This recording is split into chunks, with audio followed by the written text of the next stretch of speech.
உண்டாகட்டுமாக என்கிற உயரிய பிரார்த்தனைகளோடு பாலஸ்தீனத்தினுடைய காசா பகுதிகளில் இஸ்ரேலிய ஆக்கிரமிப்பு ராணுவம் நடத்தி வரக்கூடிய தொடர் தாக்குதல்கள் தொடர்பான செய்திகளை கடந்த 22 மாதங்களாக நம்ம தொடர்ந்து பார்த்து வர்றோம். அந்த அடிப்படையில் இன்றைய தினம் 686வது நாளாகவும் காசாவில் இஸ்ரேலிய ஆக்கிரமிப்பு ராணுவம் நடத்தி வரக்கூடிய தாக்குதல்கள் தொடர்பான செய்திகளைத்தான் நாம் பார்க்க இருக்கிறோம். நமக்கெல்லாம் தெரியும், காசாவில் ஒரு பக்கம் தாக்குதல் நடத்தக்கூடிய இஸ்ரேலிய ஆக்கிரமிப்பு ராணுவம் மறுபுறமாக வெஸ்ட் பேங்க் என்கிற மேற்கு கரை நகரங்களில் தொடர்ந்து தாக்குதல்கள் நடத்துகிறார்கள், வீடுகளை அழித்து ஒழிக்கிறார்கள்.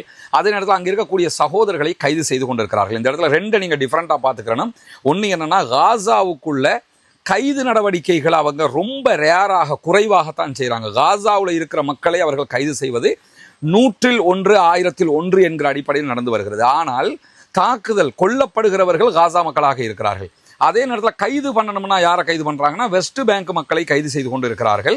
இந்த இரண்டையும் அவர்கள் சரிசமனாக செய்யக்கூடியதை நீங்கள் பார்க்க முடியும். இதுவரைக்கும் வெஸ்ட் பேங்க் பகுதியிலிருந்து கிட்டத்தட்ட 18,000க்கு மேற்பட்டவர்கள் கைது செய்யப்பட்டிருக்கிறார்கள் இஸ்ரேலிய ஆக்கிரமிப்பு இராணுவத்தினால் இந்த 22 மாதங்களுக்குள்ளாக. இந்த சூழலில் தான் இன்றைய தினம் காசாவினுடைய நிலை தொடர்பாக UNRWA என்கிற பாலஸ்தீனத்திற்கான ஐநாவினுடைய முகமை ஒரு அறிவித்தலை எடுத்திருக்கிறது. இந்த செய்திக்கு போவதற்கு முன்பாக நிறைய பேர் பாலஸ்தீனத்துக்கு நாங்கள் எப்படி ஹெல்ப் பண்ணுறது, இந்த ஆர்கனைசேஷன் மூலம் பண்ணவா, இந்த ஆர்கனைசேஷன் மூலமாக பண்ணவாண்டெல்லாம் கேட்குறீங்க.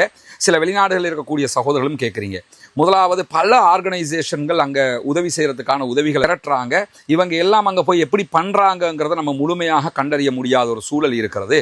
எது எப்படி போனாலும் உங்களுக்கு நம்பிக்கையாக காசாவுக்குள்ள நேரடியாக உதவி செய்வதற்கு சர்வதேசம் அங்கீகரித்த ஒரு முகமையாக இருப்பது ஐநாவினுடைய UNRWA என்கிற அமைப்பு. இந்த UNRWA இணையதளத்துக்கு போனீங்கன்னு சொன்னால் UNRWA.org என்கிறதுக்கு ரைட் சைட் மேல் மூலையில் டாலரில் இந்தியன் ருபீஸில் எல்லாம் நீங்கள் ஸ்ரீலங்கன் ருபீஸில் பண்ண முடியாது. ஸ்ரீலங்காவில் இருக்கிற மக்கள் டாலரில் பே பண்ண முடியும். உங்களுக்கு எவ்வளவு விரும்பினாலும் காசா அப்பாவிகளுக்காக நீங்கள் உதவி செய்ய முடியும். இது காசா பாலஸ்தீன மக்கள் எங்கிருந்தாலும் அவர்களுக்கு உதவுவதற்காக உருவாக்கப்பட்ட ஒரு முகமையாக இருக்கிறது. நம்பிக்கையான முகமை, ஐநாவினுடைய முகமை. எந்த விதமான சட்ட சிக்கலும் உங்களுக்கு ஏற்படாத ஒரு நிதி வழங்கக்கூடிய ஒரு பிரிவாக இருக்குது. ஐநாவுக்கு நீங்கள் உதவி செஞ்சுருக்கிறீங்க, ஐநாவுக்கு பணம் போட்டிருக்கிறீங்க என்கிற நிலை தான் வருமே தவிர அந்த ஆர்கனைசேஷன் இந்த ஆர்கனைசேஷனுங்கிற டவுட் கூட உங்களுக்கு வருவதற்கான சட்ட ரீதியிலான எந்த பிரச்சனையும் கூட கிடையாது. எனவே காசா அப்பாவிகளுக்கு உதவ விரும்பினீங்கன்னா ஒன்னோ UNRWA இணையதளத்துக்கு போய் நம்ம சொன்ன மாதிரி உதவி செய்யுங்க.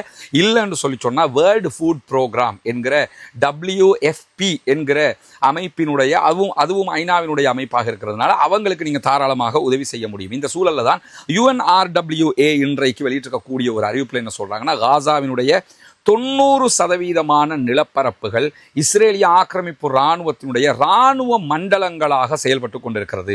அப்படின்னா என்ன அர்த்தம் கேட்டால், காசாவில் எந்த பகுதிகளுமே பாதுகாப்பான பகுதி இல்லை. 90% பகுதிகள் இஸ்ரேலிய ஆக்கிரமிப்பு இராணுவத்தினுடைய மண்டலமாக இருக்கிற காரணத்தினால எனி டைம் உங்களுக்கு மேலே அவங்க அட்டாக் பண்ணலாம். அட்டாக் பண்ணிட்டு நீங்கள் யாருமே கேள்வி கேட்கவும் முடியாது. இந்த நிலையில் தான் இருக்கிறாங்க. இது பாலஸ்தீன மக்களுக்கு மிக பெரும் பாதிப்பை உண்டாக்கக்கூடிய, அழிவை உண்டாக்கக்கூடிய ஒரு அழிவுகரமான செயல்பாடு என்பதை அவர்கள் சொல்லி இருக்கிற அதே நேரத்தில் காசாவில் 500 மில்லியனுக்கும் அதிகமான மக்கள் 100% பசியை எதிர்கொள்கிறார்கள் என்று சொல்லி இன்றைக்கு டெலிகிராஃப் வெளியிட்டிருக்கக்கூடிய செய்தியில் சொல்லியிருக்கிறாங்க. இந்த செய்தியை வெறுமனே டெலிகிராஃப் செய்தியாக வெளியிடவில்லை. ஆனால் இந்த அறிவிப்பை, இந்த கணக்கீட்டை வெளியிட்டிருக்கக்கூடியது யாருன்னு சொன்னால், ஐநாவினுடைய ஆதரவு பெற்ற ஒருங்கிணைந்த உணவு பாதுகாப்பு வகைப்பாடு என்கிற அமைப்பு, குறிப்பாக IPC என்கிற அமைப்பு தான் காசா பகுதிகளில் பஞ்சம் உருவாகிவிட்டது என்பதை வெளிப்படையாக அறிவித்திருக்கிறார்கள். முதல் தடவையாக சர்வதேச அங்கீகாரம் பெற்ற ஒரு அமைப்பு வெளிப்படையாக காசாவில் பஞ்சம் என்பதை அறிவித்திருக்கிறது. ஐநா அறிவித்திருக்கிறாங்க. ஐநாவினுடைய IPC அமைப்பு தான் இந்த அறிவிப்பை வெளியிட்டிருக்கிறாங்க. குறிப்பாக IPC வெளியிட்டிருக்கக்கூடிய செய்தியில் சுருக்கமே என்னன்னு சொன்னா, செப்டம்பர் மாத இறுதிக்குள்ளாக தைர் அல் பலா அதே போன்ற கான் யூனுஸ் பகுதிகளும் மொத்த பஞ்ச மண்டலமாக மாறிவிடும். உண்பதற்கு உணவே கிடையாதவங்களுக்கு முழுவதுமாக ஆரோக்கிய குறைபாடு ஏற்பட்டு கொண்டிருக்கிறது. உடல் மெலிவு அவங்களுக்கு தொடர்ந்து ஏற்படுது அந்த மக்களுக்கு. அதே நேரத்தில் தசை சிதைவு நோய் ஏற்பட்டு உடல் மெலியும் போது தசை சிதைவு நோய் ஏற்படுகிறது. இதனால் ஹார்ட் அட்டாக் போன்ற நோய்கள் உடனடியாக ஏற்பட்டு இளம் வயதினர் கூட அதிகமாக மரணிப்பதற்கான வாய்ப்பு இருக்கிறது என்கிற காரணத்தினால 500 மில்லியனுக்கு மேற்பட்டவர்கள் உச்சகட்ட பஞ்சத்தில் இருக்கிறார்கள். தைர் அல் பலா கான் யூனிஸ் முழுவதும் செப்டம்பர் மாத இறுதிக்குள் மொத்த பஞ்ச மண்டலமாக மாறிவிடும் என்கிற செய்தியோடு சேர்த்து பசி, வறுமை, மரணம் போன்ற இக்கட்டில் காசா மக்கள் இருக்கிறார்கள் என்கிற ஒரு செய்தியை அவங்க வெளியிட்டிருக்கக்கூடியதை நம்ம பார்க்க முடியும். தயவு செய்து ஆலிம்கள், பள்ளிவாசல் நிர்வாகிகள், அகில இலங்கை ஜம்இய்யத்துல் உலமா அத்தனை பேருக்கு நான் கேட்டுக்கொள்வது என்னன்னா, தயவு செய்து குனூத்துன் நாசிலாவை ஓதுவதற்கு வலியுறுத்துங்கள். இஸ்ரேலிய ஆக்கிரமிப்பு இராணுவத்திற்கு எதிராக குனூத்துன் நாசிலாவை ஓதுங்கள். பாலஸ்தீன அப்பாவிகளுக்காக தொடர்ந்து பிரார்த்தனை செய்யுங்கள். அந்த பிரார்த்தனையில் அந்த மக்களுக்கான வாழ்வாதாரத்துக்கும் நிம்மதிக்கும் அவர்களுக்கான தனி நாடு கோரிக்கைக்கும் அல்லாவிடத்திலே கையேந்துங்கள் என்கிற கோரிக்கையை நான் இந்த இடத்துல நினைவிட்டுக் கொள்கிறேன். அதே நேரம் குனூத்துன் நாசிலா எப்படி ஓத வேண்டும் என்று தெரியாத சகோதரர்கள், முன்னால் தெரிகிற என்னுடைய நம்பர் இருக்குது, எல்லா வீடியோலையும் முன்னாடி என்னுடைய நம்பர் இருக்குது. அந்த நம்பரில் வாட்ஸ்அப்பில் குனூத் என்று மட்டும் ஒரு மெசேஜ் அனுப்புங்க. குனூத்துன் நாசிலா என்றால் என்ன, அதை எப்படி ஓத வேண்டும், எந்த சந்தர்ப்பங்களில் ஓத வேண்டும் என்பதையெல்லாம் குரான் மற்றும் ஆதாரபூர்வமான நபிமொழிகள் அடிப்படையில் நம்ம பேசியிருக்கிற வீடியோ இருக்குது. அதை உங்களுக்கு நாங்கள் ஆட்டோமேட்டிக்காக அனுப்பிச்சு தந்துடுவோம்.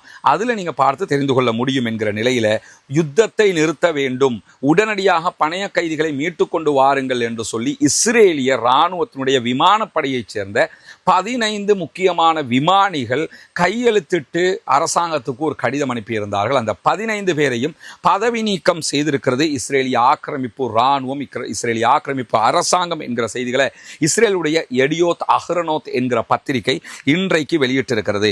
இஸ்ரேலுக்கு எதிராக இருந்தார்கள், பாலஸ்தீனத்திற்கு ஆதரவாக இருந்தார்கள் என்கிற குற்றச்சாட்டு தான் இவர்கள் மீது சுமத்தப்பட்டிருக்கிறது.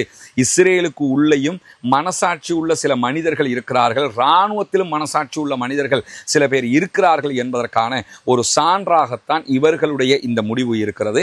இஸ்ரேலிய இராணுவத்தின் விமானப்படையினுடைய 15 விமானிகள் மீதுதான் இந்த நடவடிக்கை பாய்ந்திருக்கக்கூடிய சந்தர்ப்பத்தில் ஸ்பெயின் நாட்டினுடைய பார்சிலோனா பகுதிகளுடைய மேயர் காசாவை தாண்டி வெஸ்ட் பேங்க்ல இருக்கக்கூடிய மேற்கு கரை பகுதிகளுக்கு பார்வையிடுவதற்காக நேரடியாக வருவதாக அறிவிப்பு விடுத்திருந்தார். தொடர்ந்து நமக்கு தெரியும், ஸ்பெயின் பாலஸ்தீனத்திற்கு ஆதரவாக இருக்கக்கூடிய ஒரு நாடு. பாலஸ்தீனத்தை தனி நாடாக 2024 அவங்க அங்கீகரிச்சிருக்காங்க. இந்த சூழல்ல ஸ்பெயினுடைய பார்சிலோனா பகுதிகளை ஆளக்கூடிய மேயர் தான் நான் பாலஸ்தீனத்தினுடைய வெஸ்ட் பேங்குக்கு போக போறேன், மேற்கு கரையை போய் பார்க்க போறேன் என்கிற ஒரு முடிவை அறிவித்திருந்தார். அந்த அடிப்படையில் அவர் இன்று இரவு, இன்னைக்கு நம்ம இந்த வீடியோ ரெக்கார்ட் பண்ணுகிற இன்றைய இரவு நேரத்தில் ஜெருசலத்துக்கு வருவதாக இருக்கிற போது அவருக்கு வருவதற்கு அனுமதி தரமாட்டோம், அனுமதியை மீறி அவர் வந்தால் அவரை நாங்கள் கைது செய்வோம் என்று சொல்லி இன்றைக்கு இஸ்ரேல் அறிவிப்பு விடுத்திருக்கிறது. பார்சிலோனாவினுடைய மேயர் நான் வந்தே தீருவேன், முடிந்தால் கைது செய்யுங்கள் என்று அறிவித்திருக்கிறார். எப்படி முறை கைது பண்ணுவாங்க, அதுல எந்த மாற்று கருத்தும் இல்லை. அது ஏற்கனவே ஃப்ரீடம் ஃப்ளோட்டில் கப்பலில் வந்தவங்க என்று பல பேர் அரெஸ்ட் பண்ணியிருக்காங்க. அந்த அடிப்படையில் அரெஸ்ட் பண்ணுவாங்க.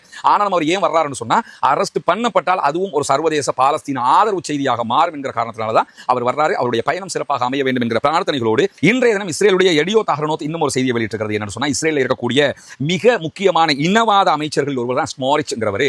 இந்த ஸ்மோரிச் என்கிறவர் அரசாங்கம் எந்த முடிவுகளையும் எடுப்பதற்கு முன்பதாக அவர் தன்னோடு இருக்கக்கூடிய 9 பேர் கொண்ட இனவாத குழுவோடு ஒரு மீட்டிங் நடத்திட்டு தான் அரசாங்கத்தில் வந்து எல்லாத்தையும் பேசுறாரு. எனவே சமாதான நிலையை எட்ட முடியாமல் இருப்பதற்கு காரணம் ஸ்மோரிச்சினுடைய இந்த செயல்பாடுகள் தான். எனவே பாலஸ்தீனத்தில் சமாதான நிலை எட்டப்பட வேண்டும் என்றால் இந்த இனவாதங்கள் தவிர்க்கப்பட வேண்டும் என்று இஸ்ரேலிய பத்திரிகைகளை இன்றைக்கு எழுத ஆரம்பித்திருக்கக்கூடிய சூழல்ல கடந்த 24 மணி நேரங்களுக்குள்ளாக 94 அப்பாவிகள் காசாவிலே கொல்லப்பட்டிருக்கிறார்கள், ஷஹீதாக இருக்கிறார்கள். அல்லாஹ் தஆலா அவர்களுக்கு ஷஹீதுடைய அந்தஸ்தை கொடுப்பானாக என்கிற பிரார்த்தனைகளோடு 247 அப்பாவிகள் படுகாயம் அடைந்திருக்கிறார்கள் என்கிற செய்திகளும் இன்றைக்கு வெளியாக இருக்கக்கூடிய சூழலில் 2 நாட்களுக்கு முன்பதாக ஐசிசியினுடைய 4 நீதிபதிகளுக்கு இஸ்ரேலுக்கு எதிராக இஸ்ரேலுடைய பிரதமர் பெஞ்சமின் நெதன்யாகு, இஸ்ரேலுடைய முன்னாள் பாதுகாப்பு அமைச்சர் உள்ளிட்டவர்களுக்கு அரெஸ்ட் வாரண்ட் கொடுத்தாங்க, கைது செய்ய சொன்னாங்க என்கிற குற்றச்சாட்டை சுமத்தி அமெரிக்கா அவர்கள் மீது தடைகளை விதித்திருக்கிறது. அமெரிக்கா விதித்திருக்கக்கூடிய தடையில் என்ன சொல்றாங்கன்னு சொன்னா, அமெரிக்காவுக்கு எதிராக இஸ்ரேலுக்கு எதிராக யார் என்ன நடவடிக்கை எடுத்தாலும் அவர்கள் மீது நாங்கள் நடவடிக்கை எடுப்போம். அதாவது என்னன்னா, சர்வதேச நீதிமன்றம் உலகத்தில் 128 நாடுகள் ஒன்றிணைந்து உருவாக்கி இருக்கக்கூடிய ஒரு நீதிமன்றம். இதுல அமெரிக்கா பங்கு பெறவில்லை, இஸ்ரேலும் பங்கு பெறல. என்னன்னா, பங்கு பெற்ற இவங்க தான் உலகத்தில் ஆகக்கூட அநியாயம் பண்றவங்க, இவங்களுக்கு நடவடிக்கை எடுப்பாங்கிறதுனால அவர்கள் பங்கு பெறவில்லை. இந்த சர்வதேச நீதிமன்றம் வரலாற்று தீர்ப்பாக இஸ்ரேலுடைய பிரதமர் பெஞ்சமின் நெதன்யாகுவை கைது பண்ணுமாறு arrest warrant, open arrest warrant கொடுத்திருக்காங்க.